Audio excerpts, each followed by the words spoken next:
Empowering awareness on hypertension with Dr. Vaibhav B. Patil. Hello, मी doctor Vaibhav Patil. Uncontrolled hypertension ही एक silent killer असून आपल्याला ब्लड प्रेशर कंट्रोल करणे हे का गरजेचे आहे? कारण की अनकंट्रोल हायपरटेन्शनमुळे वाढलेल्या ब्लड प्रेशरमुळे हृदयावर हृदयविकाराचा झटका तसेच मेंदूचा झटका म्हणजे ब्रेन स्ट्रोक हा येऊ शकतो.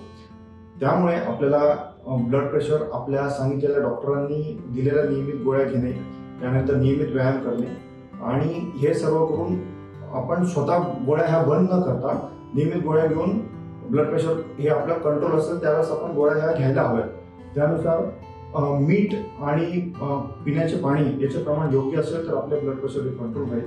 नियमित व्यायाम 45 ते 50 मिनिटे हा आपल्याला गरजेचा आहे. हे असं केल्यास आपलं ब्लड प्रेशर हे नियमित कंट्रोल राहू शकतो.